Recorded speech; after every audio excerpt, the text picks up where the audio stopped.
ایک اور روایت میں ہے رسول اللہ صلی اللہ علیہ وسلم نے فرمایا میں ایک ایسا کلمہ جانتا ہوں جو شخص اپنی موت کے وقت کہہ لے تو اس کے نامہ اعمال میں نور ہوگا اور موت کے وقت راحت کا سبب ہوگا. آپ کو یاد ہوگا کہ میں نے شروع میں آپ کو کچھ آڈیو سنوائے تھے جس میں کچھ لوگوں کے تجربات تھے کہ انہیں موت کے وقت کلمہ نصیب نہیں ہوا تھا، یا وہ کوشش کر رہے تھے تو نہیں پڑھ سکے، یا پھر انہوں نے لوگوں سے درخواست کی کہ پڑھ کے سنائے ان کو، تو کسی نے ان کے لیے نہیں پڑھا.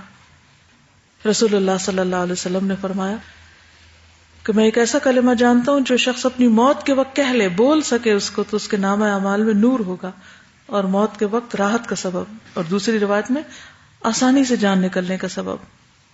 تو اس سے کیا پتہ چلتا ہے کہ بہتر یہ ہے کہ مریض یا مرنے والا خود کہے، لیکن اگر وہ خود نہیں کہہ پا رہا تو دوسرے اس کے پاس آہستہ آہستہ پڑھتے رہیں. لقنوا موتاکم لا الہ الا اللہ، یعنی تلقین بھی کرنی چاہیے، لیکن تلقین کا مطلب یہ نہیں ہوتا کہ آپ کسی کے اس طرح پیچھے پڑ جائیں کہ وہ نہ کر دے. ایک اور روایت میں ہے کہ اگر اس نے کہہ دیا تو بالآخر جنت میں چلا جائے گا. استاذہ میری امی جان جب یعنی آخری وقت تھا ان کا ہوش میں، تو ان کے سانس بہت زیادہ اکھڑا تھا. مجھے بہت زیادہ فکر رہتی تھی کہ آخری وقت میں ان کے ساتھ ہوں اور میں ان کو کلمہ پڑھوا دوں نا. تو جب ان کا سانس بہت زیادہ اکھڑا تھا تو میں ان کو دبانے کی کوشش کی تو انہوں نے منع کر دیا ہاتھ کے اشارے سے کہ نہیں مجھے دباؤ نہیں. تو مجھے سمجھ نہیں آئی. ان کو سورہ رحمان بہت پسند تھی تو وہ میں نے پڑھی. پھر اس کے بعد الشافی ایک دعا کی کتاب الشفا سے ملی تھی تو وہ میں نے پڑھنا شروع کی. پہلے تو میں احادیث پڑھتی تھی اور پھر اس کے ساتھ اس کا ترجمہ، لیکن جو ان کی سانس زیادہ اکھڑتی گئی تو مجھے اور زیادہ پریشانی شروع ہو گئی. تو میں نے احادیث کی عربی پڑھنا شروع کی اور میں نے اللہ تعالیٰ سے دعا کی تھی کہ اللہ تعالیٰ مجھے وہ توفیق دینا کہ میں امی جن کے سامنے نا وہ دعا پڑھ سکوں جو رسول اللہ صلی اللہ علیہ وسلم کی آخری دعا تھی. تو کیونکہ میں وہ ہیڈنگز چھوڑ رہی تھی تو میں وہ بھی پڑھ گئی. تو جب میں نے پڑھ لی تو مجھے احساس ہوا کہ یہ تو میں نے کچھ غلط پڑھ دیا نا، کہ یہ وقت کوئی ان کا آخری تو نہیں ہے، کیونکہ ڈائلسس ہوتا تھا تو بعض اوقات اس سے ٹھیک ہو جاتی تھی طبیعت. تو وہی ان کا ہوش میں آخری وقت تھا اور میں ان کی طرف دیکھ بھی نہیں رہی تھی کیونکہ مجھے ہو رہا تھا کہ ان کو پریشانی نہ ہو کہ یہ کیوں میں پڑھے جا رہی ہوں یہ چیزیں. تو الحمدللہ باقی لوگ جو دیکھ رہے تھے انہوں نے کہا کہ نہیں وہ پوری طرح سے متوجہ تھیں اور وہی کہ انشاءاللہ امید ہے کہ انہوں نے دل میں اسے پڑھا ہوگا. اور بعد میں جب میں نے ان دعاؤں کو دیکھا تو ان میں بہت زیادہ لا الہ الا اللہ کی کثرت تھی. تو یہی کہ اللہ تعالیٰ نے توفیق دی الحمدللہ. بالکل.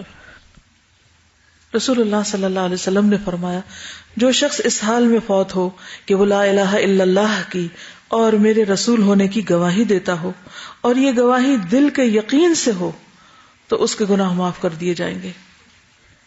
پھر یہ بھی یاد رکھیے کہ انسان کا جو آخری وقت ہوتا ہے یا آخری عمل ہوتا ہے وہ بھی بڑا امپورٹنٹ ہوتا ہے. تو اس وقت کیفیت کیا ہونی چاہیے کہ انسان کے اندر اللہ کا خوف اور اللہ کی خشیت اور ساتھ امید بھی ہو. جیسے کہ پیچھے بھی ذکر ہوا، ایک اور واقعہ بھی سلسلے میں ملتا ہے کہ ایک شخص کا جب موت کا وقت آیا اور اس نے دیکھا کہ اب وہ نہیں بچتا تو اس نے اپنے گھر والوں کو وصیت کی کہ میری موت کے بعد بہت سی لکڑیاں جمع کرنا اور ان کو آگ لگا دینا اور مجھے اس میں جلا دینا. جب آگ میرے گوشت کو جلا چکے اور آخری ہڈی بھی جلا دے تو جلی ہوئی ہڈیوں کو پیس ڈالنا اور کسی تیز و تند ہوا والے دن کا انتظار کرنا اور ایسے کسی دن میری راکھ کو دریا میں بہا دینا. اس کے گھر والوں نے ایسا ہی کیا، لیکن اللہ تعالیٰ نے راکھ کو جمع کیا اور اس سے پوچھا تو نے ایسا کیوں کیا، یعنی اس شخص سے پوچھا کہ یہ کیوں کہا تم نے کہ کچھ ہوا میں اڑا دینا اور کچھ پانی میں بہا دینا. اس نے جواب دیا تیرے خوف سے. تو اللہ تعالیٰ نے اسی وجہ سے اس کی بخشش فرما دی. تو یہ جو اللہ کا خوف ہے، نہیں گناہ تو ہر انسان سے ہوتے ہیں، لیکن گناہ کے بعد ایک ہوتا ہے شرمندگی اور خوف اور ندامت، اور ایک یہ ہے کہ انسان کہے سو واٹ، سبھی کرتے ہیں میں نے کر لیا تو کیا بڑی بات ہے. تو جو بندہ اللہ سے ڈرتا ہوا اس دنیا سے جاتا ہے اللہ سبحانہ وتعالیٰ اس کے لیے آسانی فرماتا ہے. اور پھر یہ کہ وہ انسان بھی بہت خوش قسمت ہے کہ جس کو مرتے وقت لا الہ الا اللہ کی توفیق ہو جائے. یہ جو آپ نے بات کی نا کہ علم ہونا بہت بڑی نعمت ہے، تو واقعی یہ ایسی بات ہی ہے کہ ہمارے گاؤں میں ایک عورت آئی تو اس نے کہا کہ میں کلمہ صرف اتنا پڑھتی ہوں لا الہ اور محمد رسول اللہ الا اللہ نہیں پڑھتی. میں نے کہا وہ کیوں نہیں پڑھتی ہیں آپ؟ تو کہتی ہے ال اس میں آتا ہے تو مجھے الوں سے نا بڑا ڈر لگتا ہے. چیل کو کہتے ہیں. تو اس نے اس وجہ سے یہ ورڈ ہی بیچ میں غائب کر دیا. تو پھر میں نے اسے اس کو بہت زیادہ دلیلوں کے ساتھ سمجھایا تو کہتی آپ لوگ ٹھیک ہے اب میں کوشش کروں گی پڑھنے کی. اصل میں ہمیں انسانوں سے ہمدردی نہیں، ان کی خیر خواہی نہیں، ورنہ یہ ہو نہیں سکتا کہ کسی کے پاس بھی ہم بیٹھیں اور کسی کو بھی دیکھیں اور اس کی بھلائی کا کوئی منصوبہ نہ بنائے یا اس کی تدبیر نہ کریں. اور جبکہ ہمیں یہ یقین بھی ہے کہ ہم کسی کا بھلا کریں گے تو بھلائی ہمیں پہ لوٹے گی، کسی پر احسان بھی نہیں، کیونکہ اسی چیز میں، اسی عمل میں برکت ہوتی ہے کہ جس میں انسان بے لوث ہو کے صرف اللہ کے لیے کوئی کام کرتا ہے. آج جا کے اپنے آس پاس جو بھی لوگ جن تک آپ کی ریچ ہے ان سے کم از کم لا الہ الا اللہ سن ہی لیں کہ وہ صحیح بھی پڑھتے ہیں، کیونکہ بہت سے لوگ لا الہ الا اللہ پڑھتے ہیں. تو ایک تو گروپ انچارجز ہر اسٹوڈنٹ سے لازمی طور پر سنیں، اور اگر صحیح طور پر کلمہ پڑھنا نہیں آتا تو سب کو باقاعدہ کہلوا بھی دیا جائے، کیونکہ غلط پڑھنے سے تو غلط ہی مطلب نکلتا ہے نا. دیکھو نا، لا الہ نہیں کوئی الہ الا اللہ، مگر اللہ کے لیے، کیا مطلب، کیا بنا؟ یعنی کوئی الہ نہیں مگر اللہ کے لیے، نعوذ باللہ کوئی الہ ہے؟ شرک کے قریب بن جاتی یہ بات. یا پھر کہتے ہیں محمد الرسول اللہ، وہ بھی غلط ہے. تو محمد الرسول اللہ. پھر یہ کہ اللہ کی خشیت کے علاوہ انسان کی جو کیفیت ہے اس وقت، اس پر بھی ہماری نظر ہونی چاہیے. جب کوئی فوت ہو رہا ہو ہمارے پاس تو اس کو بھی دیکھیں اور اپنے لیے بھی یاد رکھیں. پیشانی پہ پسینہ آنا. بریدہ بیان کرتے ہیں کہ وہ خراسان سے اپنے بیمار بھائی کی عیادت کو گئے، دیکھا کہ موت و حیات کی کشمکش میں بھائی کی پیشانی پسینے سے شرابور تھی، یعنی جان نکل رہی تھی اور پسینے سے ماتھا بھرا ہوا تھا. انہوں نے کہا اللہ اکبر، میں نے رسول اللہ صلی اللہ علیہ وسلم کو فرماتے ہوئے سنا موت کے وقت مومن کی پیشانی پر پسینہ ہوتا ہے. اب ایک طرح سے انہیں گڈ نیوز دے رہے تھے کہ کوئی بات نہیں، فکر نہیں کرو، اچھے حال میں ہو، ایمان کی علامت ہے. جیسے پسینہ کب آتا ہے؟ کبھی نوٹ کیجئے کہ آپ کو ماتھے پہ پسینہ کب آتا ہے؟ گھبراہٹ میں، خوف میں، مشقت میں. نبی صلی اللہ علیہ وسلم نے فرمایا مومن کی روح پسینے کے ٹپکنے کی طرح نکلتی ہے، جبکہ کافر کی روح گدھے کے سانس لینے کی طرح اس کے جبڑوں سے نکلتی ہے. دونوں کی روح نکلنے کے عمل میں بھی فرق ہے. پھر جمعہ کی رات یا جمعہ کے دن موت آنا. عبداللہ ابن عمرو کہتے ہیں رسول اللہ صلی اللہ علیہ وسلم نے فرمایا جو مسلمان جمعہ کے دن یا جمعہ کی رات فوت ہو اللہ اسے قبر کے فتنے سے بچا لے گا.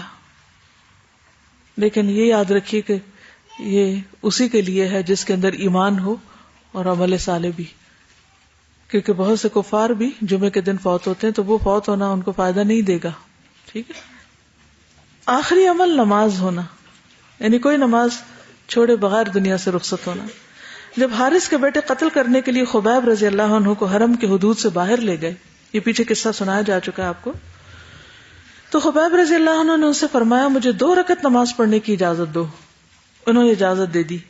جب وہ نماز سے فارغ ہوئے تو ان سے فرمایا اگر تم یہ خیال نہ کرنے لگتے کہ میں موت سے گھبرا گیا ہوں تو اور زیادہ نماز پڑھتا. خبیب رضی اللہ عنہ ہی پہلے وہ شخص ہیں جن سے قتل سے پہلے 2 رکعت نماز کا طریقہ چلا آ رہا ہے. یعنی جسے ایک ہوتی ہے نا اناؤنسڈ ڈیتھ، جیسے پھانسی کی سزا دی جاتی ہے یا کسی کو قتل کرنا ہوتا ہے تو اسے پہلے سے بتا دیا جاتا ہے.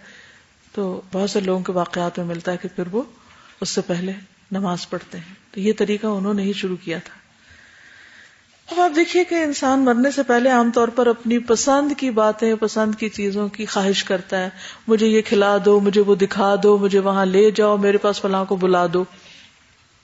مومن کیا چاہتا ہے اس وقت؟ ہجوم نہیں چاہتا. مومن اللہ سے ملاقات چاہتا ہے. جو ساری زندگی وہ نماز کی شکل میں کرتا رہا اور آخری عمل بھی وہ کیا چاہتا ہے کہ اس کا نماز ہی ہو. تو جو ساری زندگی نماز سے بھاگتے ہیں وہ موت کے وقت نماز کا شوق کہاں سے رکھیں گے؟ آپ میں سے کچھ شیئر کریں گا کہ عموماً لوگوں کا مرنے سے پہلے کیا شوق ہوتا ہے؟ جی ایسی میری دوست سے ڈسکشن ہو رہی کہ سوچو کہ اگر ہمارے پاس اتنا کم ٹائم رہ جائے کہ ہمیں پتا ہو کہ ہم نے مر جانا ہے تو تم کیا کرو گی؟ کہتی ہے میں جتنے میرے شوق ہیں میں وہ پورے. کہتی تھی کہ میں نے گاڑی لینی تھی فلانی، وہ لینی ہے، یہاں پہ جانا تھا سیر کرنے، یہاں جانا ہے. بالکل. تو ہم سب کو سوچنا بھی چاہیے اور دوسروں کو بھی سوچوانا چاہیے. ریسنٹلی میری نانو کی ڈیتھ ہوئی تھی اور 3 دن سے وہ بالکل بے ہوش میں کوما میں تھی. اس کے بعد انہیں جب ہوش آیا تو انہوں نے سب سے پہلا یہی سوال کیا، کہتی تھی مجھے نماز پڑھا دو، تم لوگوں نے مجھے نماز نہیں پڑھائی. عصر کا ٹائم تھا، جب بالکل ان کا نزا کا ٹائم ان پہ آ رہا تھا تو ضد لگا رہی کہ مجھے پڑھنی ہے نماز.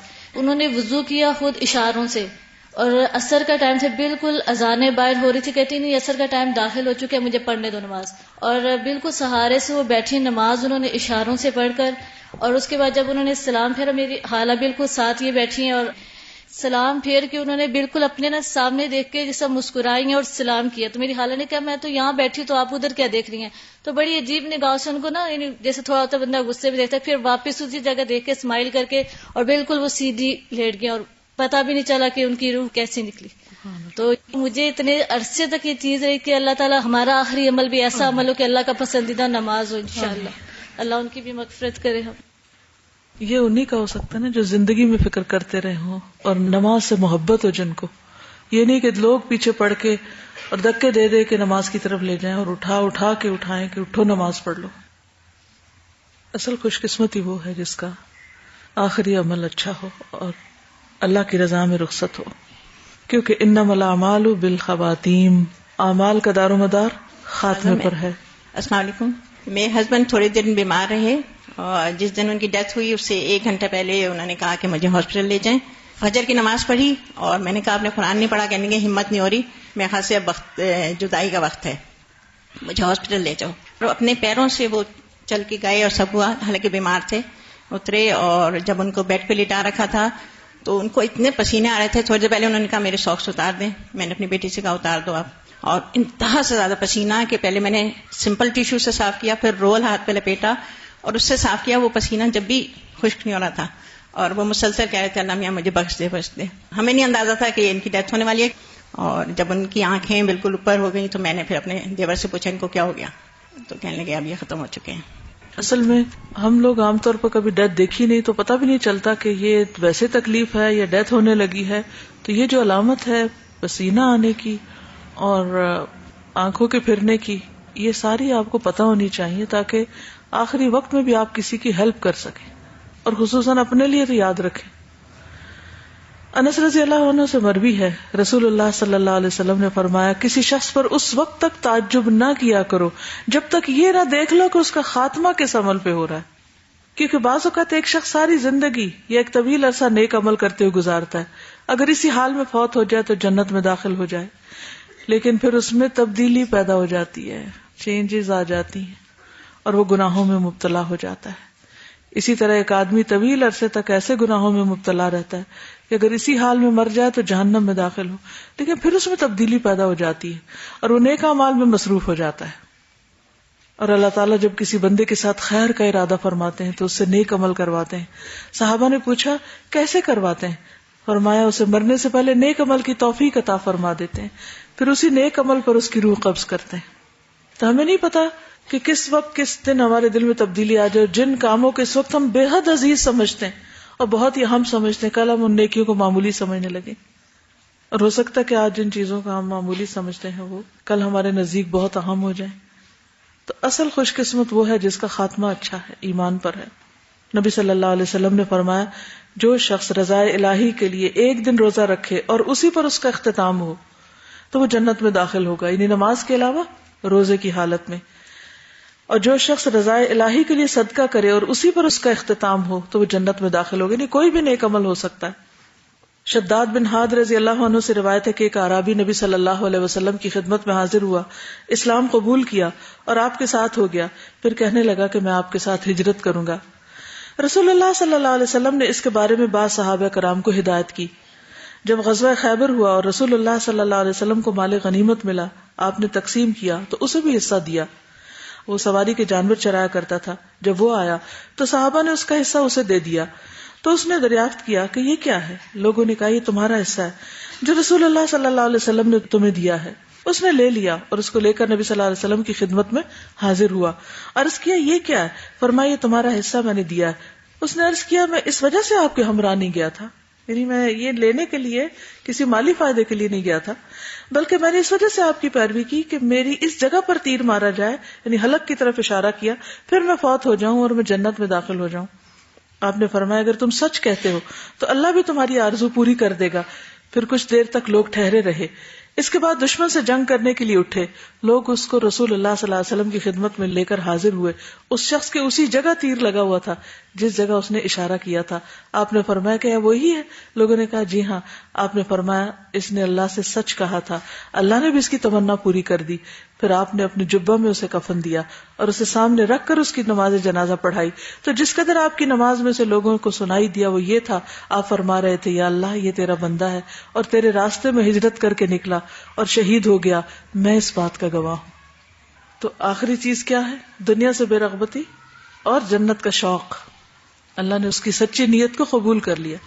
ہم سب بھی اپنی نیتوں کا جائزہ لیں کہ ہم جب کسی بھی نیک کام کی نیت کرتے ہیں تو وہ کتنی سچی ہوتی ہے, کیونکہ اگر سچی ہو تو پھر ہم اسے کر کے بھی دکھائیں, اور اللہ تعالیٰ پھر ایسے اسباب بھی مہیا کر دیتا کہ ہم کر لیتے ہیں. اور اگر نیت ہی درست نہیں. پچھلے دن جب ہم لاہور میں تھے تو ایسی گفتگو ہو رہی تھی ایک مجلس میں کہ تہجد کے اوپر بات ہو رہی تھی کہ تہجد پڑھنے کا کوئی نسخہ بتایا جائے. تو اس پہ خلاصہ یہی تھا کہ سچی نیت, جو سچی نیت کر لیتا ہے اللہ تعالیٰ اس کو جگا دیتا ہے اور اس کی نیند میں بھی برکت ڈال دیتا ہے اور اس کو اٹھنے کی توفیق بھی دے دیتا ہے, اور پھر اس کو پابندی اور استقامت بھی دے دیتا ہے, کیونکہ اللہ کو پتا یہ بندہ چاہتا ہے.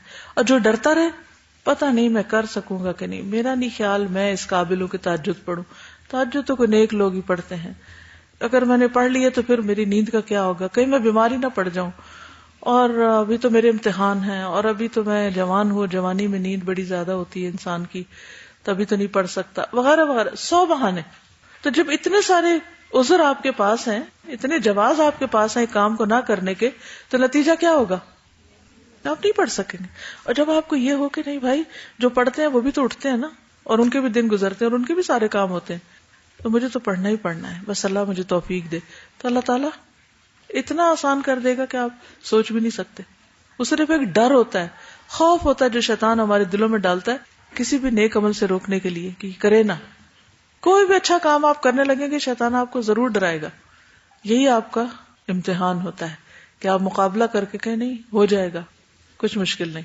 پھر اسی طرح شہادت کے علاوہ بھی اللہ کے راستے میں موت ہوتی ہے. وہ کون کون سی ہے؟ رسول اللہ صلی اللہ علیہ وسلم نے فرمایا 6 خصائل ایسے ہیں کہ اگر کوئی مسلمان کسی ایک سے متصف ہو کر فوت ہو جائے تو اللہ تعالیٰ کے ذمہ ہے کہ اسے جنت میں داخل کرے گا. نمبر 1, وہ آدمی جو جہاد کرنے کے لیے نکلا اور اسی راستے میں فوت ہو گیا, یعنی شہید نہیں ہوا بلکہ فوت ہو گیا اس راستے میں, تو اللہ کے ذمہ ہے کہ اسے جنت میں داخل کرے. دوسرا, ایسا آدمی جو کسی جنازے کے پیچھے چلا, اگر اسی راستے میں فوت ہو گیا تو اس کا ذمہ دار بھی اللہ ہوگا. ایسی خبریں آپ سنتے رہتے ہیں نا کہ فلاں کے جنازے میں شریک ہونے کے لیے ایک شخص چل کے آیا اور خود بھی فوت ہو گیا وہاں. تیسرے, وہ آدمی جو کسی مریض کی تیمارداری کرنے کے لیے گیا, اگر یہی کام کرتے ہوئے فوت ہو گیا تو اس کا ذمہ دار اللہ تعالیٰ ہوگا. چوتھے, وہ آدمی جس نے وضو کیا پھر ادائیگی نماز کے لیے مسجد کی طرف نکلا, اگر اسی راستے میں فوت ہو گیا تو اللہ تعالیٰ اس کا ضامن ہوگا. پانچویں, وہ آدمی جو مسلمانوں کے کسی امام کے پاس آیا تاکہ اس کی پشپناہی اور تعظیم اور تکریم کرے, اور اگر اسی حالت میں فوت ہو گیا تو اللہ تعالیٰ اس کا ضامن ہو گیا, یعنی دین کے کام میں کسی کی مدد کرنے کے لیے آیا. نمبر 6, وہ آدمی جو گھر میں رہتا ہے, نہ وہ کسی مسلمان کی غیبت کرتا ہے اور نہ کسی کے لیے غصے یا سزا کا باعث بنتا ہے, اگر وہ اسی حالت میں فوت ہو گیا تو اس کی جنت کا ضامن بھی اللہ تعالیٰ ہوگا.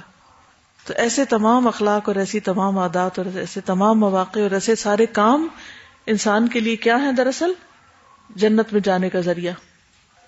سلمان رضی اللہ عنہ سے روایت ہے کہ میں نے رسول اللہ صلی اللہ علیہ وسلم کو فرماتے ہوئے سنا, ایک دن رات کی چوکیداری کا ثواب, ایک دن رات کی چوکیداری اللہ کے راستے میں 1 ماہ کے روزوں اور قیام سے افضل ہے, اور اگر وہ مر گیا تو اس کا وہ عمل جاری رہے گا جو وہ کر رہا تھا, اور اس کا رزق بھی جاری رہے گا, اور اس کی قبر کو فتنوں سے محفوظ رکھا جائے گا. تو اس سے کیا پتہ چلتا ہے کہ اگر اللہ کے راستے میں پہرا دیتے ہوئے, دوسروں کی حفاظت کرتے ہوئے انسان دنیا سے رخصت ہو جائے تو اس کا ثواب ہمیشہ کے لیے جاری ہو جاتا ہے. پھر اسے کچھ چیزوں سے بچنا چاہیے تاکہ ہماری جان اس حال میں نکلے کہ وہ عیب ہم میں نہ ہو, اور وہ کون سا ہے؟ تکبر, قرض اور خیانت. رسول اللہ صلی اللہ علیہ وسلم نے فرمایا, جس آدمی کی روح اس کے جسم سے اس حال میں نکلے کہ وہ 3 چیزوں سے بری ہو, وہ جنت میں داخل ہوگا. نمبر 1, تکبر نہیں اس کے سینے میں. نمبر 2, قرضہ نہیں اس کے اوپر کسی کا. اور نمبر 3, اس نے کبھی خیانت نہیں کی. خیانت کا مال یا باتوں میں خیانت یا کسی بھی چیز میں جو خیانت ہوتی ہے اس سے وہ بچ کے رہا. پھر یہ ہے کہ توبہ کرتے ہی جان کا نکل جانا. وہ شخص جس نے 99 قتل کیے تھے پھر بالآخر وہ ایک زمین کی طرف ہجرت کر گیا اللہ کے حکم سے, اور ابھی وہ اس منزل تک پہنچا نہیں تھا, تھوڑا سا فاصلہ باقی تھا کہ اس کی ڈیتھ ہوگی. تو صرف اس وجہ سے کہ اس نے سچا ارادہ کر کے اپنا سفر جاری کر لیا, اپنی منزل کو نہیں پہنچا, مقام کو نہیں پہنچا, اور ابھی اس نے کوئی نیک عمل شروع نہیں کیے, صرف برے عمل جو تھے سارے توبہ کر کے معاف کرا لیے, تو اس کے لیے کیا خوشخبری تھی کہ رحمت کے فرشتوں نے اس کی جان لی. پھر اسی طرح لوگوں کے حق دے کر جانا. انسان کو مرنے سے پہلے اس بات کی فکر ہونی چاہیے کہ کوئی چھوٹی بڑی چیز میں سے کوئی چیز ایسی نہ ہو کہ جو لوگوں کا حق اور وہ اس کے پاس پڑی ہوئی ہو. قرضے, امانتیں, ہر طرح کی چیز. پہلے بھی آپ کو کام دیا گیا تو پھر اس وقت اپنے گھر, اپنے ہر چیز کو چیک کریں. کوئی ایسی چیز تو نہیں, ہر چیز اٹھا کے دیکھیں کہ یہ کہاں سے آئی ہے, میں پہچانتی ہوں اس کو, یہ کس نے دی تھی, کس کام کے لیے تھی, کیوں رکھی ہوئی ہے میں نے. اگر اس پر کوئی کام کرنا ہے, ایکشن لینا, تو اس پہ لکھ کے لگا دیں تاکہ مر جائے تو کسی کو پتا ہو کہ یہ کس کی چیز ہے, کیوں پڑی, کیونکہ مرنے سے پہلے خیانت نہ ہو. ٹھیک ہے نا. اگر کسی نے آپ کو کوئی چیز دی کسی کام کے لیے یا امانتاً رکھی اور آپ نے اس پر لکھ کر ہی نہیں رکھا کہ یہ کس کی ہے, تو ہو سکتا ہے مرنے کے بعد وہ کلیم کرنا بھول جائے اور آپ کے لواحقین دینا بھول جائیں. تو اس لیے ہر چیز کا جائزہ لے کر لوگوں کی امانتیں ان کو واپس, قرضے واپس, اور انسان بالکل ہلکے ذہن اور ہلکے دل کے ساتھ اور لوگوں کے بوجھ سے آزاد ہو کر دنیا سے جائے کہ کل قیامت کے دن اس سے کوئی نہ مانگے کچھ. لیکن یہ بھی ایک لائف ٹائم ہیبٹ ہوتی ہے. اب دیکھیں یہ جو موت کی تیاری کے کام ہے نا, یہ اس لیے نہیں کہ وہ ایک خاص وقت ہے, وہ ڈیٹ آپ کو پتا ہے تو آپ اس دن یہ سارا کچھ پلان کر کے کریں گی. نہیں, یہ آپ کی زندگی کے روز مرہ کے اعمال میں یہ عادات اخلاق شامل ہوگی تو اس وقت بھی ان میں سے کوئی نہ کوئی چیز نصیب ہو جائے گی.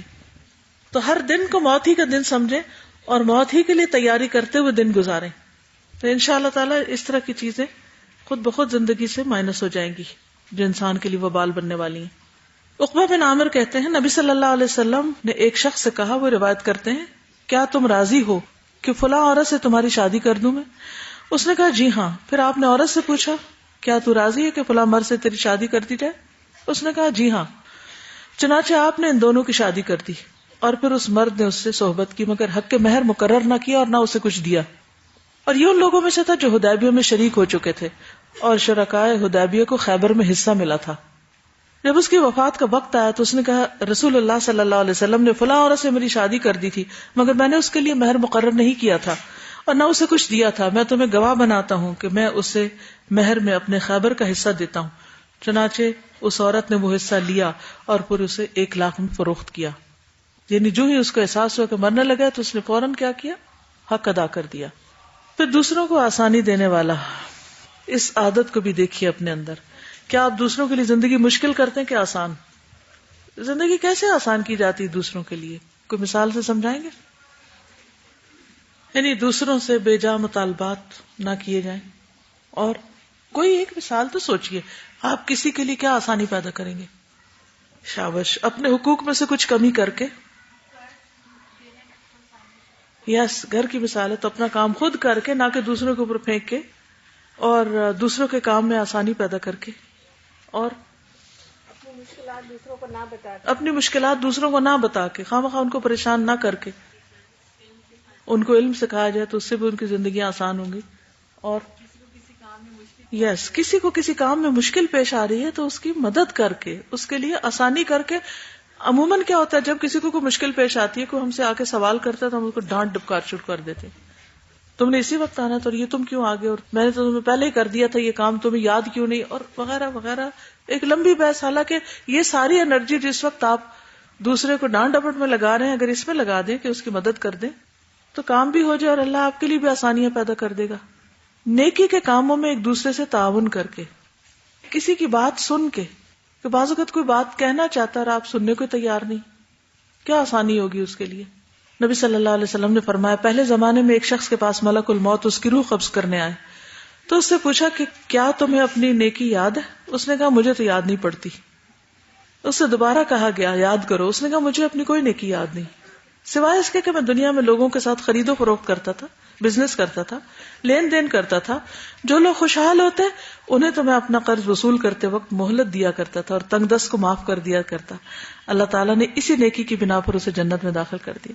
اور وہ اتنے بے لوث ہو کے یہ نیکی کر رہا تھا کہ اسے احساس بھی نہیں تھا کہ وہ یہ بھی کوئی نیکی کر رہا ہے.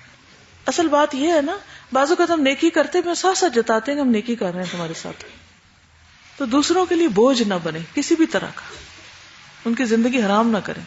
اس بات پر غور و فکر کیجئے کہ کس طرح آپ دوسروں کے لیے آسانی پیدا کریں گے. رسول اللہ صلی اللہ علیہ وسلم نے فرمایا، جس نے تنگ دست پر آسانی کی اللہ اس پر دنیا اور آخرت میں آسانی کرے گا. جب ابو ذر رضی اللہ عنہ کی وفات کا وقت آیا اور ربضہ کے مقام پر تھے وہ، تو ان کی بیوی رونے لگی، اکیلی تھی وہاں. پوچھا کیوں روتی ہے؟ اس نے کہا کیوں نہ رو، جبکہ آپ ایک جنگل میں اس طرح جان دے رہے ہیں کہ میرے پاس آپ کو دفن کرنے کا بھی کوئی سبب نہیں. اکیلے میاں بیوی جنگل میں رہ رہے تھے اور نہ ہی اتنا کپڑا ہے کہ اس میں آپ کو کفن دے سکوں. انہوں نے فرمایا مت رو اور خوشخبری سنو، میں نے نبی کریم صلی اللہ علیہ وسلم کو یہ فرماتے ہوئے سنا ہے کہ تم میں سے ایک آدمی ضرور کسی جنگل میں فوت ہوگا جس کے پاس مومنین کی ایک جماعت حاضر ہوگی. اب ان لوگوں میں سے تو ہر ایک کا انتقال کسی نہ کسی شہر یا جماعت میں ہوا ہے، اور میں ہی وہ آدمی ہوں جو جنگل میں فوت ہو رہا ہوں. کتنی پازیٹو سوچ. اللہ کی قسم تم کہو گے میں جھوٹ بول رہا ہوں، حالانکہ میں جھوٹ نہیں بول رہا. ان کی بیوی نے کہا اب تو حجاج کرام بھی واپس چلے گئے ہیں، یعنی قافلے جاتے تھے یہاں سے، اب کون آئے گا؟ انہوں نے فرمایا تم راستے کا خیال رکھو. ابھی وہ یہ گفتگو کر رہی تھی کہ انہیں کچھ لوگ نظر آ گئے جو اپنی سواریوں کو سر پر دوڑاتے ہوئے چلے آ رہے تھے. یوں محسوس ہو رہا تھا جیسے گدھ تیزی سے آتے ہیں. وہ لوگ اس کے قریب پہنچ کر رک گئے. اس سے پوچھا تمہارا کیا مسئلہ ہے جو یوں راستے میں کھڑی ہو؟ اس نے بتایا یہاں ایک مسلمان آدمی ہے، اس کے کفن دفن کا انتظام کر دو، تمہیں اس کا بڑا ثواب ملے گا. انہوں نے پوچھا وہ کون ہے؟ بتایا ابو ذر. انہوں نے اپنے ماں باپ کو ان پہ قربان کیا، اپنے کوڑے جانوروں کے سینوں پہ رکھے، تیزی سے چلے. وہاں پہنچے تو ابو ذر نے فرمایا تمہیں خوشخبری ہو، تم ہی وہ لوگ ہو جن کے متعلق نبی صلی اللہ علیہ وسلم نے فرمایا تھا. اب آج جو میری حالت ہے وہ تمہارے سامنے ہے. اگر میرے کپڑوں میں سے کوئی ایسا کپڑا مل جائے جو مجھے پورا آ جائے تو مجھے اسی میں کفن دے دیا جائے. اور میں تمہیں اللہ کی قسم دے کر کہتا ہوں مجھے تم سے کوئی ایسا آدمی کفن نہ دے جو امیر ہو یا چودھری ہو یا ڈاکیا ہو. اب ان لوگوں میں سے ہر ایک میں سے کوئی نہ کوئی چیز ضرور پائی جاتی تھی. صرف ایک انصاری نوجوان تھا جو ان لوگوں کے ساتھ آیا تھا. اس نے کہا میں آپ کو کفن دوں گا. میرے پاس 2 کپڑے ہیں جو میری والدہ نے بنے تھے، ان میں سے ایک میرے جسم پر بھی ہے. ابو ذر نے فرمایا تم ہی میرے ساتھی ہو، لہٰذا تم ہی مجھے کفن دینا. جس سے ایک تو یہ پتہ چلتا ہے کہ انسان کے جنازے میں، نہلانے میں، کفن میں نیک لوگ شریک ہوں، اور دوسرے یہ ہے کہ انسان اللہ کے بھروسے پر اللہ سے اچھی امید رکھتے ہوئے اچھے خاتمے کا یقین کرے تو اللہ تعالیٰ اس کے ساتھ اس کے گمان کے مطابق ہی معاملہ فرماتے ہیں. اور پھر خاص طور پر آپ دیکھیے کہ جب آپ اللہ کی اطاعت پر زندگی بسر کرتے ہیں نا تو اللہ تعالیٰ فوت ہوتے وقت بھی آپ کا ضامن ہوتا ہے، وہ آپ کی ضروریات پوری کرتا ہے. وہ خیانت کرنے والے ہوں گے نا، اس دور کے لوگوں کے اعمال کے اعتبار سے انہوں نے کہا کہ ایسے لوگ جو دوسروں پر ظلم زیادتی کرنے والے ہوں وہ مجھے نہ کفن دفن دیں. آج کل بھی پوسٹ مین آپ دیکھیے کہ بعض اوقات ایک کا خط کہیں اور ڈال دیتے ہیں، یعنی پوری طرح امانت ادا نہیں کرتے یا کچھ اس میں سے رکھنے میں. نہیں کہتی سب ایسے ہی ہوتے ہیں، لیکن بہت دفعہ غفلت بھی ہوتی ہے کہ صحیح ڈاک پہنچتی ہی نہیں، منی آرڈرز میں سے پیسے نکال لیے جاتے ہیں. فوت ہوتے وقت اجر کی خاطر تعلیم دینا. سعید بن مسیب بیان کرتے ہیں ایک انصاری کی موت کا وقت آ گیا تو اس نے کہا میں تمہیں ایک حدیث سناتا ہوں اور محض اجر کے لیے سناتا ہوں، ثواب کے لیے. میں نے رسول اللہ صلی اللہ علیہ وسلم کو فرماتے ہوئے سنا ہے جب تم میں سے کوئی وضو کرتا ہے اور اچھی طرح کرتا ہے پھر نماز کے لیے نکلتا ہے تو جب وہ اپنا دایاں قدم اٹھاتا ہے تو اللہ تعالیٰ اس کے لیے ایک نیکی لکھ دیتے ہیں، اور بایاں قدم ٹکاتا نہیں کہ اللہ تعالیٰ اس کی غلطی معاف کر دیتے ہیں. دایاں اٹھتا ہے تو درجہ اوپر، بایاں نیچے جاتا ہے تو غلطی نیچے گر جاتی. تو جو چاہے مسجد کے قریب رہے یا دور تمہاری مرضی ہے. اگر وہ مسجد میں آ کر جماعت کے ساتھ نماز پڑھتا ہے تو اس کی بخشش کر دی جاتی ہے، اور اگر وہ مسجد میں آیا اور لوگ کچھ نماز پڑھ چکے تھے، کچھ باقی تھے جو اسے مل گئی، اس نے ان کے ساتھ پڑھی اور باقی کو پورا کر لیا تو ایسے ہی ہو گیا، یعنی اس کی بھی مغفرت ہو گئی. اور اگر وہ مسجد میں آیا اور لوگ نماز پڑھ چکے تھے پھر اس نے اکیلے ہی نماز پوری کی تو بھی ایسے ہی ہو گیا، یعنی اس کو بھی بخش دیا گیا. تو اس سے کیا پتا چلتا ہے کہ کوئی بات آپ کو علم کی پتہ ہو، چھوٹی سی بھی، اور آپ کو یاد آ جائے کہ بس اب مہلت ختم ہو رہی ہے، تو پہلی کوشش کیا ہونی چاہیے کہ وہ لوگوں تک پہنچا دی جائے، کہ وہ چیز آپ کے بعد صدقہ جاریہ بننے والی ہے. پھر اسی طرح مرنے والے کے بارے میں یہ نہیں کہنا چاہیے کہ جنتی ہے یا اس پہ رحم کر دیا گیا ہے. کیا کہنا چاہیے؟ اللہ ہی کو پتا ہے کہ کس کے ساتھ کیا ہوگا. بعض لوگ فوت ہونے کے بعد یہ کہتے ہیں نا میرا شوہر جنتی ہے فلان جنتی، تو ہم نہیں کسی کے بارے میں فیصلہ کر سکتے. مالک یوم الدین صرف اللہ. ام علا جو ایک انصاری خاتون تھی، انہوں نے نبی صلی اللہ علیہ وسلم سے بیعت لی. بیان کرتی ہے کہ اللہ کے رسول صلی اللہ علیہ وسلم نے قرہ ڈال کر مہاجرین کو بانٹ دیا تھا، اور ہمارے حصے میں عثمان بن مظعون آئے. ہم نے ان کو اپنے گھر میں اتارا. مہاجر تھے اور یہ انصاری تھے یہ لوگ، ام علا وغیرہ. وہ اس بیماری میں مبتلا ہوئے جس میں انہوں نے وفات پائی. جب ان کی وفات ہوئی اور ہم کفن سے فارغ ہوئے تو رسول اللہ صلی اللہ علیہ وسلم تشریف لائے. میں نے کہا ابو صاحب، یہ عثمان بن مظعون کی کنیت تھی، اللہ تم پہ رحم کرے. میں اس بات کی گواہی دیتی ہوں کہ اللہ نے تم کو آخرت میں عزت دی. یہ سن کر نبی صلی اللہ علیہ وسلم نے فرمایا تمہیں کیسے پتا چلا؟ میں نے عرض کی اللہ کی قسم مجھے نہیں پتا، مجھے نہیں معلوم. رسول اللہ صلی اللہ علیہ وسلم نے فرمایا عثمان کی موت آ پہنچی ہے اور میں ان کے لیے بہتری کی امید تو رکھتا ہوں، لیکن یقین کے ساتھ نہیں کچھ کہہ سکتا. واللہ میں اللہ کا رسول ہوں، لیکن مجھے بھی معلوم نہیں کہ میرے ساتھ کیا ہوگا. اس لیے کسی کے مرنے کے بعد کیا نہیں کہنا چاہیے کہ یہ تو جنتی ہی جنتی. تو اس سے پتہ یہ چلتا ہے کہ بعض اوقات مرتے وقت کسی کی حالت نزا کو دیکھ کر ہم اس کے جنتی یا جہنمی ہونے پر قیاس کر لیتے ہیں. تو ایسے قیاس سے کام نہیں لینا چاہیے. یقینی بات صرف اللہ کو پتا ہے اور ہمیں اندازے نہیں کرنے چاہیے. اس وقت وہم و گمان سے کام نہیں لینا چاہیے. اچھا ظن کسی کے بارے میں بھی رکھ سکتے ہیں. اسی طرح ہم کسی کے بارے میں حتمی طور پہ یہ بھی نہیں کہہ سکتے کہ وہ شہید ہے. اگر بظاہر کسی کی شہادت نظر آئے تو اس طرح کہہ سکتے ہیں کہ انشاءاللہ وہ شہید ہے. پھر اسی طرح ایک حدیث قدسی ہے کہ جو مسلمان فوت ہو جائے اور 4 قریبی پڑوسی اس کے حق میں بھلائی کی گواہی دیں تو اللہ تعالیٰ فرماتے ہیں میں نے تمہاری بات مان لی اور جو تم نہیں جانتے اسے بھی معاف کر دیا. گواہی کے بارے میں انشاءاللہ آگے بھی بات ہوگی کہ جو فوت ہو رہا ہو اس کے بارے میں اچھی گواہی دینا اور وہ اس کے لیے فائدہ مند ہوگی. اور اسی طرح انسان کو اس بات سے بھی ڈرنا چاہیے کہ کسی برے کام پر اس کا اختتام ہو، کیونکہ وہ ساری زندگی کے اعمال کو ضائع کر دیتا ہے.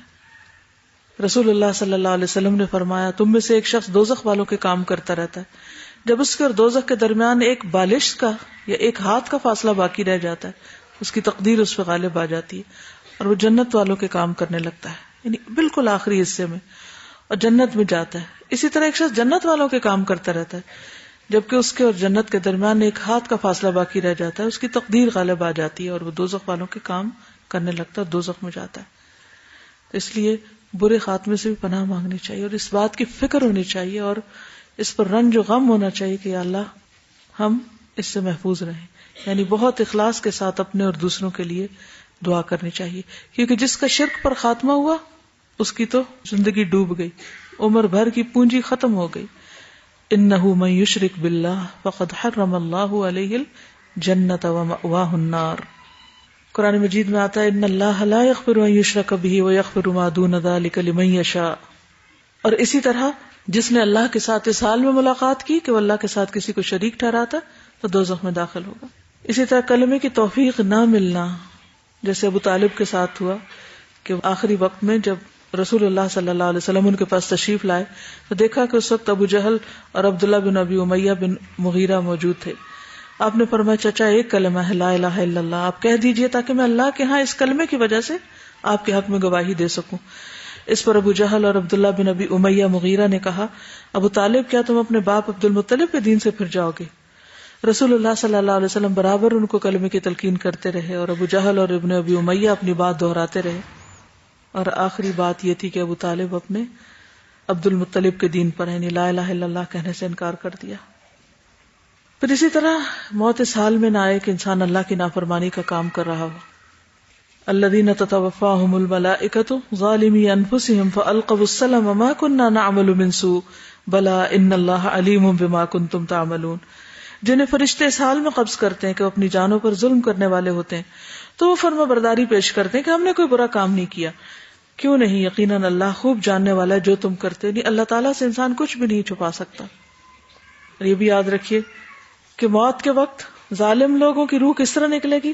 وَلَوْ تَرَىٰ إِذِ الظَّالِمُونَ فِي غَمَرَاتِ الْمَوْتِ وَالْمَلَائِكَةُ بَاسِطُو أَيْدِيهِمْ أَخْرِجُوا أَنفُسَكُمْ الْيَوْمَ تُجْزَوْنَ عَذَابَ الْهُونِ بِمَا كُنتُمْ تَقُولُونَ عَلَى اللَّهِ غَيْرَ الْحَقِّ وَكُنتُمْ عَنْ آيَاتِهِ تَسْتَكْبِرُونَ. اور کاش تم دیکھو جب ظالم لوگ موت کی سختیوں میں ہوتے ہیں، فرشتے اپنے ہاتھ پھیلائے ہوئے ہوتے ہیں اور کہتے ہیں نکالو اپنی جانیں، یعنی ڈانٹتے ہیں ان کو، آج تمہیں ذلت کا عذاب دیا جائے گا، یعنی عذاب تو عذاب ساتھ بے عزتی بھی، اس کے بدلے جو تم اللہ پر ناحق باتیں کہتے تھے اور تم اس کی آیتوں سے تکبر کرتے تھے. پھر اسی طرح انسان شرک کے علاوہ ظلم اور بدعت سے بھی پرہیز کرے. نبی صلی اللہ علیہ وسلم نے فرمایا اللہ تعالیٰ نے ہر بدعتی سے توبہ کو پردے پہ رکھا ہے، پھر اسے توبہ نصیب نہیں ہوتی. والدین کی نافرمانی پہ خاتمہ نہ ہو. نبی صلی اللہ علیہ وسلم ممبر پر چڑھے اور 3 مرتبہ آمین فرمایا، اور اس کی وجہ یہ بتائی کہ میرے پاس جبریل آئے تھے اور انہوں نے کہا اے محمد صلی اللہ علیہ وسلم، جس نے اپنے ماں باپ میں سے کسی ایک کو پایا پھر وہ مر گیا اور آگ میں داخل ہو گیا، سو اللہ اسے رحمت ربانی سے دور کرے. آپ کہیے آمین، تو آپ نے آمین کہی. یعنی والدین کو ناراض کر کے جو فوت ہو اس کے لیے بھی برا انجام ہے. پھر کسی بھی قسم کی نافرمانیوں میں خاتمہ کا ہونا. پھر خیانت کرنا. عبداللہ ابن عمر کہتے ہیں نبی صلی اللہ علیہ وسلم کے سامان اور اسباب پر ایک شخص مقرر تھا، یعنی وہ اس کی ڈیوٹی تھی کہ وہ اس کی نگہداشت کرے، جس کا نام کرکرا تھا. اس کا انتقال ہوا تو آپ نے فرمایا وہ تو جہنم میں گیا. صحابہ اسے دیکھنے گئے تو اس کے پاس ایک عبا ملی جسے خیانت کر کے اس نے چھپا لیا تھا. بعض اوقات کیا ہوتا ہے کہ آپ کے پاس کوئی مال حفاظت کے لیے رکھا جاتا ہے یا بیچنے کے لیے رکھا جاتا ہے، اور آپ اس میں سے لوگوں کو دینے سے پہلے اپنے لیے نکال لیتے ہیں یا مفت نکال لیتے ہیں یا چھپا لیتے ہیں یا چرا لیتے ہیں. حقیر چیز جس کی وجہ سے انسان اپنی آخرت تباہ کر لے. اور ایک انسان کی میکسیمم کتنی ضرورت ہو سکتی ہے؟ تو بعض اوقات لالچ اور ایسی چیزیں انسان کو چوری اور خیانت پر مجبور کر دیتی ہیں. تو اس لیے خواہ کوئی نبی صلی اللہ علیہ وسلم کا خادم ہو، کسی اور کا خادم تو بھول جائیں، لیکن اگر وہ خیانت کرتا ہے تو اپنے لیے جنت کو حرام کر لیتا ہے. اس کے برعکس جو اللہ کے مال کی حفاظت کرتا ہے اس کا اجر کیا ہے کہ وہ سال میں مر بھی جائے تو قیامت تک اس کا اجر لکھا چلا جاتا ہے. پھر قطع رحمی کی حالت میں فوت ہونا. رسول اللہ صلی اللہ علیہ وسلم نے فرمایا مسلمان کے لیے 3 دن سے زائد اپنے مسلمان بھائی کو چھوڑنا جائز نہیں. جس نے 3 دن سے زائد چھوڑ دیا اور اسی حالت میں مر گیا تو جہنم میں جائے گا. یعنی کسی سے ناراض نہ رہیں، صلح کر لیں. رسول اللہ صلی اللہ علیہ وسلم نے فرمایا جو شخص جھوٹی قسم کھائے تاکہ کسی کا مال جو اس کے ذمہ واجب ہے اس کو ہضم کر لے، یعنی جھوٹی قسم کھا کے دوسرے کا مال ہڑپ کر جائے، تو وہ اس حال میں اللہ سے ملے گا کہ اللہ اس پر ناراض ہوگا. تو ناحق مال کھانے سے بھی گریز کرنا چاہیے. خودکشی کرنے والا. ابو ہریرہ کہتے ہیں کہ ہم رسول اللہ صلی اللہ علیہ وسلم کے ساتھ خیبر کی لڑائی میں موجود تھے. رسول اللہ صلی اللہ علیہ وسلم نے ایک شخص کے بارے میں جو آپ کے ساتھ شریک تھا اور اسلام کا دعوے دار تھا فرمایا یہ جہنمی ہے. لا الہ الا اللہ پڑھ رہا تھا لیکن آپ نے کہا کہ جنت میں نہیں جائے گا. جب جنگ ہونے لگی تو اس شخص نے بہت جم کے لڑائی میں حصہ لیا اور بہت زخمی ہوا، پھر بھی وہ ثابت قدم رہا اور کام کرتا رہا. نبی صلی اللہ علیہ وسلم کے ایک صحابی نے آ کر کہا یا رسول اللہ اس شخص کے بارے میں آپ کو معلوم ہے جس کے بارے میں آپ نے ابھی فرمایا تھا کہ وہ جہنمی ہے؟ وہ تو اللہ کے راستے میں بہت جم کے لڑ رہا تھا اور بہت زیادہ زخمی ہوا. آپ نے فرمایا وہ جہنمی ہے. ممکن ہے کہ بعض مسلمان شبے میں پڑ جاتے، لیکن اس عرصے میں اس شخص نے زخموں کی تاب نہ لا کر اپنا ترکش کھولا اور اس میں سے ایک تیر نکال کے اپنے آپ کو مار ڈالا. پھر بہت سے مسلمان رسول اللہ صلی اللہ علیہ وسلم کی خدمت میں دوڑتے ہوئے پہنچے اور کہا یا رسول اللہ صلی اللہ علیہ وسلم اللہ تعالیٰ نے آپ کی بات سچ کر دکھائی. اس شخص نے اپنے آپ کو ہلاک کر کے اپنی جان ختم کی، یعنی خودکشی کی، سوئسائڈ کی. رسول اللہ صلی اللہ علیہ وسلم نے اس موقع پر فرمایا اے بلال اٹھو اور لوگوں میں اعلان کر دو کہ جنت میں صرف مومن ہی داخل ہوگا، اور یہ کہ اللہ تعالیٰ اس دین کی مدد فاجر سے بھی لے لیتا ہے. یعنی کافر مشرک فاجر بھی ایسے کام کر سکتے ہیں کہ جس سے دین کو فائدہ ہو. آج آپ دیکھیں کتنی ایجادات ہیں جو مسلمانوں نے نہیں کی لیکن مسلمان اس سے اپنے دین کے فائدے کے کام لے رہے ہیں. وہ تو کسی کا بھی کام آ جائے گا، لیکن دیکھنا یہ ہے کہ خود انسان کے اپنے ایمان کا حال کیا ہے. پھر اسی طرح برے کام کر کے جاری کر کے انسان فوت ہو جائے توبہ کیے بغیر. رسول اللہ صلی اللہ علیہ وسلم نے فرمایا جس نے اسلام میں کسی برے عمل کی ابتدا کی تو اس کے لیے اس کا گناہ اور ان کا کچھ گناہ جنہوں نے اس کے بعد عمل کیا. یعنی جس نے برے کام کا آغاز کیا اس پر اس برے کام کا بھی وبال، اور جن لوگوں نے اسے دیکھ کر کیا ان کا بھی کچھ وبال، بغیر اس کے کہ ان کے گناہ میں کوئی کمی کی جائے. پھر بے دین کے لیے ایمان والوں کی بری گواہی. اگر کوئی شخص برے کام کرتے ہوئے فوت ہوتا ہے اور نیک لوگ اس کے بارے میں بتاتے ہیں کہ یہ اچھا آدمی نہیں تھا تو وہ بھی لکھی جاتی ہے. انس رضی اللہ عنہ فرماتے کہ رسول اللہ صلی اللہ علیہ وسلم کے پاس سے ایک جنازہ گزرا.